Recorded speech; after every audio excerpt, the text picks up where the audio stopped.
What would you do if you found yourself just a few inches away from the gaping jaws of a hungry 10-foot shark hell-bent on snapping its jaws on your body? Would you make a goodbye video like the 20-year-old college student in Australia? Would you strike against it to save yourself, or would you stay still and hope you don't die from its bite or dehydration?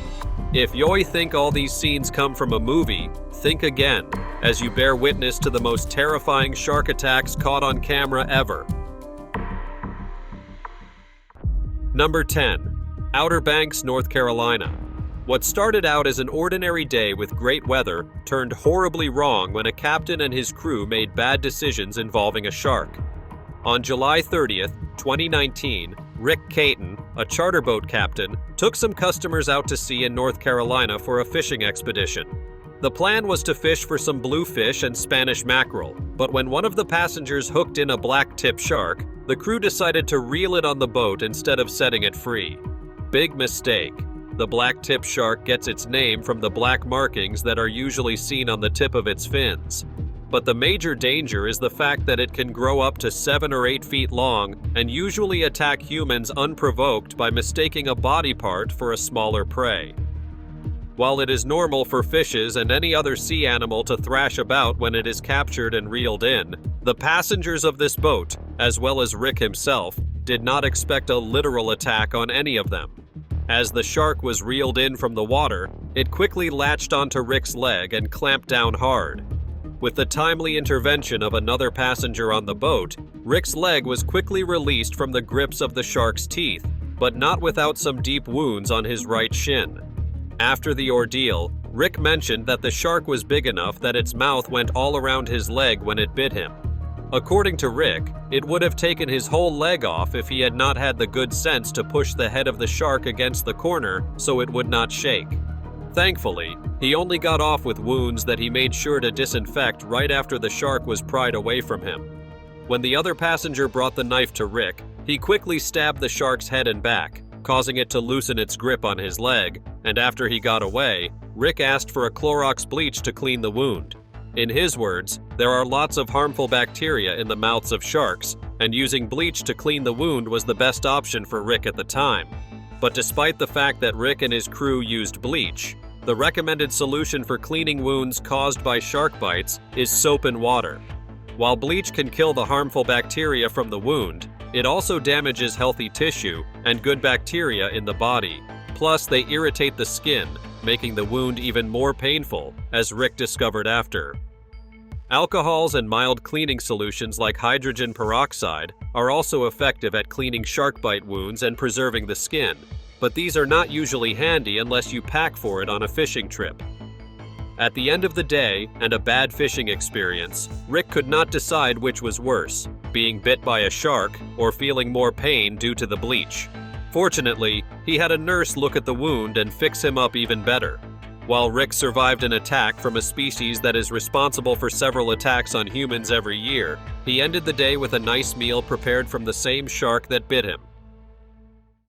Number 9. Mussel Bay Divers, South Africa. If you think Rick and his passengers were a bit reckless reeling in a shark that was caught by their hook onto the boat, then you're in for a treat. This team of explorers from America had the experience of a lifetime during their trip to South Africa. On the 30th of June, 2015, a group of divers on a shark cage diving trip in Mossel Bay, South Africa, met a live great white shark in its territory. As the most famous breed and type of shark, the great white is famous for good reason. To begin with, it is the most carnivorous type of shark, with adult sharks growing up to 20 feet and weighing up to 2,000 pounds. But that is not the only reason why it stands out among its peers. With a bite force of 4,000 pounds of force per square inch, this fish can literally tear anyone to bits without much effort. This was probably the thought going through the minds of these divers as an 11-foot great white shark sprung up on them out of the blue as they were shark diving. According to Ray, the diver in the cage when the shark attacked, the fish relentlessly tried to bite its way through the metal bars of the cage. Thankfully, the bars of the shark cage were sturdier than they could have imagined, as they withstood the enormous bite force of the shark despite its many attempts. After several futile efforts, along with the screams of Ray's friend above, the shark swam away, but not without making a statement. After Ray resurfaced, the shark cage was examined, and they discovered that the round buoy attached to the side of the cage was literally bent in half. Some of the lining on the outer bars were bitten through as well, showing just how determined the shark was to get to its prey. Although no one was harmed during the attack, Ray and other people nearby would remember that day for the rest of their lives as the day they had a real-life Jaws experience. Number 8. Matteo Mariotti, Australia. Everyone loves a good thrill every now and then, but sometimes the pursuit of a good thrilling moment can cost you pain, or, in this case, a leg. This was the case of Matteo Mariotti, a 20-year-old student of marine biology in Australia who was attacked by a shark. On December 8, 2023, Mariotti and a few friends decided to go snorkeling and have some fun. For Mariotti, however, it was deeper than that as he had received the news of his grandfather's passing. The trip to 1770 Long Beach was Mariotti's way of clearing his mind and dealing with the loss. Unfortunately, it turned out to be an even bigger horror show for the young college student. Mere moments after he went into the water, Mariotti saw a shark, but it was already too late. The shark had already seen, and by the time Mariotti noticed, it had clamped onto his leg. It dragged him underwater, holding on tightly to the boy's leg and preventing him from escaping. As Mariotti struggled to free his leg and himself from the water, the shark's teeth sunk deeper into his leg, causing more injury and more bleeding. Within seconds, the water around them was covered in blood, limiting Mariotti's vision. In fear and panic, Mariotti managed to turn on his GoPro camera to record the attack. While he fought and managed to free the top part of his leg, Mariotti screamed for help from his friends on the shore. One of his friends, Tommaso, heard him and jumped in the water to his rescue. When he was pulled out, a tourniquet was applied to the leg to stop the bleeding and control the wound. Within minutes after being pulled out, medical help arrived, and Mariotti was taken to Bundaberg Hospital in Queensland. Sadly, Mariotti's leg could not be saved, leading to his leg being amputated below the knee. The video Mariotti made during his attack went viral on social media, earning him the support and sympathy of people, including amputees. When asked about it, Mariotti confessed to making the video as a goodbye message to his family, as he wasn't sure he was going to survive the attack. But while Mariotti lost a part of his leg during the attack, he gained a lot more afterwards, including almost $100,000 in donations from a GoFundMe set up for his treatment. Talk about a turnaround situation. Number 7. Mick Fanning, South Africa. On the 19th of July 2015, a live broadcast of the finals of a surfing competition in South Africa turned into a live horror movie with an attack on one of the competitors. Mick Fanning, an Australian surfer, may have started his day with high hopes of winning the competition, but his day quickly turned into a race for survival as he became the food interest of a shark. Just 2 minutes into the finals at Jefferson Bay, South Africa, as the cameras started rolling, Fanning was on his surfboard along with fellow finalist and competitor Julian Wilson, waiting for a wave when a large shadow appeared behind him.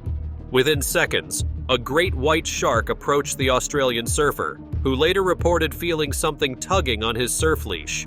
Fanning turned to see the shark's fin and immediately began thrashing and punching to defend himself, while attempting to put his surfboard between himself and the predator. Wilson, after noticing what was happening, also paddled toward Fanning to help. When the crowd saw how serious the situation was, a response team was quickly sent out to retrieve Fanning and Wilson, who were still in the water, and the shark was scared away. Remarkably, both Fanning and Wilson escaped physically unharmed, though the shark had bitten through Fanning's leash. The competition was immediately canceled, with Fanning and Wilson agreeing to split the prize money. Over the years, the attack has become one of the most publicly witnessed shark encounters in history and significantly impacted Fanning, who took a brief hiatus from competitive surfing. The World Surf League subsequently enhanced its safety protocols, implementing drone surveillance and increasing water patrol personnel at competitions. Shortly after the attack, Fanning disclosed in an interview that he was just lucky to be alive and that he did not believe it was his time yet. The next week, Fanning later returned to surfing professionally, but has spoken openly about the psychological impact of the attack and his heightened awareness in the water. On the other hand, Wilson was more emotional about the attack, stating in a tear-filled interview that he was just happy to be alive. While the reactions of both surfers are a stark contrast to one another, the long-term effects are nothing anyone would wish to experience. Number 6. Elio Canestri, French island of Reunion. The residents of Reunion Island, a French territory in the Indian Ocean, would remember April 12th as a horrible day. It was the day Elio Canestri was attacked and killed by a shark during a surfing activity. At approximately 9 in the morning, Canestri, a 13-year-old surfing prodigy, set out paddling with his friends at the Bukan Kano beach on the island. During a coaching session, Canestri, along with 7 other young surfers, were out in the water when a bull shark suddenly appeared. The shark attacked Canestri, biting and flinging him around in the water as he thrashed. In front of helpless friends and locals, the situation caused an uproar, and a boat was quickly sent out to the water where he was dragged down. When Canestri was retrieved from the water moments later, the boy had suffered serious injuries to his right arm, his right leg, and his abdomen. Sadly, he was pronounced dead shortly after being brought ashore, despite attempts from emergency services that responded swiftly. Those who were present during the attack were treated for trauma after the incident.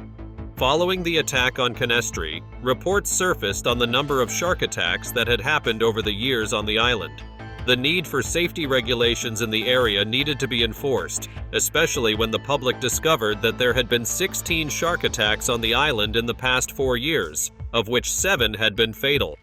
The most recent attack had been 2 months earlier, and it had caused the death of a 22-year-old girl who had been attacked while swimming. In the aftermath of the recent attack, the authorities of the island strengthened the safety practices by enforcing beach closures and expanding the shark culling program. Because of Canestri's death, anti-shark nets were installed at popular beaches to prevent people from swimming and getting attacked. In an Instagram post made recently, several people paid tribute to the late young surfer, with professional surfer Jeremy Flores calling him one of the best and upcoming surfers. Number 5. Heather Boswell, 1994. The life of 19-year-old Heather Boswell would forever be altered on March 23, 1994, after she and her colleagues were attacked by a 15-foot-long shark. While the rest of the staff were unharmed, the same could not be said for Heather and another colleague. On board the U.S. National Oceanic and Atmospheric Administration research ship Discoverer, Heather was on a 6-month work term when the ship stopped around 300 miles east of Easter Island. In a bid to relax and cool off, 9 of the crew members decided to go for a swim in the open water. With one person watching over the crew from the ship deck and another 3 crew members in a rigid inflatable boat, they all thought they were safe until disaster struck. The crew had been in the water for more than an hour when the shark stealthily appeared, and someone yelled, "Shark!" Initially thinking it was a joke, the crew, including Heather, laughed it off. Seaman Phil Buffington was the first person to be attacked, as the shark grabbed him by the right thigh. Buffington hit the shark on the head as it attacked him, and almost at the same time, a second warning came up. The shark let go after attacking Buffington and then headed towards Heather. By the time the second warning came, the crew on the boat had begun to pick up the crew members in the water. They saw the shark submerge itself in the water behind Heather and then grab her by the ankle. The boat crew tried reaching out for Heather with a stick, but it was too late, as the shark grabbed her once again on the right thigh and pulled her under the water. Heather fought the shark's hold on her leg and managed to break free. She reached for the broom handle the boat crew held out for her, only for the shark to make a comeback, this time going for her left thigh. It pulled her underwater once again and threw her back up close to the boat, and her colleagues grabbed her arms. For a brief moment, the crew were engaged in a tug-of-war with the shark over Heather before they pulled her onto the boat successfully. In the interview after she was rescued, Heather said she felt a pop when she was pulled onto the boat. While she prayed it was just her leg dislocating, Heather discovered the pop was actually the sound of her leg being bitten off by the shark. The shark in question was killed moments after by another crew member who fired repeatedly at it when he heard the announcement. Although Heather was initially unresponsive when she was pulled out of the water, she eventually came to, but to a reality that she had lost her leg forever. Buffington, on the other hand, got away only with deep gashes and no loss to any part of his body. Years after the attack, nothing much has changed as sharks still continue to see humans as prey, but that day would remain an unforgettable one for Heather. Number 4. Bethany Hamilton, Hawaii. In an inspiring twist of events, Bethany Hamilton transformed a traumatic encounter that left her permanently disabled into a lucrative one. On the 31st of October, 2003, 13-year-old Bethany had a run-in with a 14-foot-long tiger shark. In the morning of that day, Bethany and her best friend Alana had gone on a morning surf along Tunnels Beach in Kauai when she got attacked.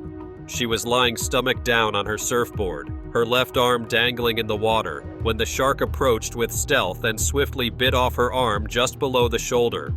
Thankfully, Alana and her father were close by, and they helped Bethany get back on shore after the attack. Alana's father quickly made a tourniquet for the wound, wrapping it around the stump of the arm. By the time Bethany was rushed to the hospital, she was already in shock, having lost more than 60% of her blood. When word spread of the attack, a family of fishermen came forward with the pictures of a shark they had caught just a mile from the attack location. After measuring the dimensions of the teeth and the bite size of the shark and the bitten-off board of Bethany, police and investigators confirmed it was the same shark that had attacked Bethany. Talk about a quick karma situation. But while the story of Bethany is painful and sad, she didn't let it stop her. Just 1 month after her attack, Bethany went back to surfing and entered a major competition the following year in 2004. Due to her limitation, Bethany uses a custom board that is thicker and longer, with a handle for her right hand. But even with all that, Bethany has learned to kick more when surfing, due to the absence of her left hand. Her life, survival, and surfing career has inspired shows and books, and the original Board Plus swimsuit she wore when she was attacked are placed on display at the California Surf Museum. Number 3. USS Indianapolis. Do you know what's worse than a shark attack? Knowing that no one is coming to help you as you see sharks circling you. This was the fate of the crew members of the USS Indianapolis after the ship sank. Known as the worst shark attack in history, the men of the sunken ship were basically sitting ducks for the sharks as they prayed for rescue. On July 30th, 1945, the USS Indianapolis, a heavy cruiser of the United States Navy, was torpedoed by a Japanese submarine in the Philippine Sea. The ship had just completed a top-secret mission delivering parts of the atomic bomb Little Boy to the island of Tinian. Shortly after midnight, 2 torpedoes struck the vessel, causing it to sink in just 12 minutes. Of the 1,195 crewmen on board, about 900 men survived the initial sinking, left floating in open water without lifeboats or enough food and water. What followed after that is seen as one of the worst naval disasters in U.S. history. The survivors were left exposed to the elements: burning sun, dehydration, saltwater poisoning, and most notoriously, relentless shark attacks. The ocean around them became a hunting ground for oceanic white-tip sharks, which fed on the dead and the dying. Over 4 terrifying days, several of the survivors were killed by shark attacks or succumbed to exposure. By the time help arrived on August 2nd, only 316 men were pulled from the water alive. But while the causes of death for the victims were numerous, about 150 men were victims of shark attacks after the ship crashed. Number 2. Rodney Fox, Australia. After the survival of one man, a major invention came to reality. This will definitely go down in the biography of Rodney Fox, a famous Australian filmmaker and survivor of a shark attack. Born in 1940 in South Australia, Fox was exposed to fishing by his father from an early age. As a teenager, he would spend hours spearfishing, an act that paid off when he became the spearfishing champion in South Australia in 1962. On December 8, 1963, 23-year-old Fox was competing in the South Australian Spearfishing Championship at Aldinga Beach, about 50 kilometers south of Adelaide, to defend his title when he was attacked. During the event, a great white shark, estimated to be around 15 feet long, attacked and bit Fox. It bit into his torso, causing severe injuries, including a punctured diaphragm, broken ribs, pierced scapula, exposed spleen, and a ripped open lung. No one would have expected Fox to survive the injuries he sustained because his suit had to stay on to keep his internal organs from spilling out. Despite the life-threatening injuries, Fox managed to surface and was rescued by fellow competitors and rushed to the hospital. He underwent extensive medical treatment, requiring 462 stitches. Remarkably, a piece of the shark's tooth remains embedded in his wrist to this day. Following his recovery, Fox became a pioneer in shark research and conservation. He designed the first underwater observation cage for diving with great white sharks and founded Rodney Fox Shark Expeditions. Years after his attack, and Fox has remained a significant figure. His work has significantly contributed to the understanding and preservation of these apex predators, as he has been involved in the production of over 200 movies about sharks. While he is still known as one of the miraculous survivors of shark attacks, Fox has certainly made a name for himself in the shark world. Number 1. Stephen Robels, Manhattan. They say animals usually attack when they feel threatened, when they are hungry, or just to defend themselves. Unfortunately, for Stephen Robels, a 50-year-old experienced swimmer from Lomita, California, he became the scapegoat to the temper of a shark trying to evade capture. On July 5, 2014, Robels was attacked by a juvenile great white shark while swimming near Manhattan Beach. The shark had been hooked by a fisherman on the pier and was agitated after struggling on the line for about 40 minutes. Unknown to Robels and about 14 other swimmers in the vicinity, they were in harm's way at the moment. As Robels swam by, he found himself in the shark's line of sight. Provoked by the hook in its mouth and the struggle it had been through, the 7-foot animal lunged at him, biting the right side of his chest. Robels managed to pry the shark off and was assisted to shore by fellow swimmers and a paddleboarder. Robels sustained a single bite wound on his right rib cage and injuries to his right hand, including a nicked artery and loss of sensation in his thumb. He was treated at Harbor UCLA Medical Center and released the following day. The incident led to a temporary closure of a mile-long stretch of the beach and a suspension of fishing from the Manhattan Beach Pier until July 8. Authorities noted that while the fisherman was targeting bat rays, not sharks, the presence of the hooked shark in a popular swimming area raised safety concerns. After his rescue and treatment, Robels explained his experience and encounter during the attack in an interview. Although he confessed to still feeling shaken up and traumatized, he is just glad to be alive. While explaining the encounter, he said the shark came right up to him and bit him on the chest. He had the good sense to grab the nose of the shark and pry himself out of its mouth in time before any major damage was done. Despite being an experienced swimmer, Robels just agreed that he was in the wrong place at the wrong time, and it was only by his swimming skills that he was able to sustain himself while he was being attacked. Despite the traumatic experience, Robels expressed gratitude for surviving the attack and for the assistance he received from the people around him. Thank you for watching. See you in the next video.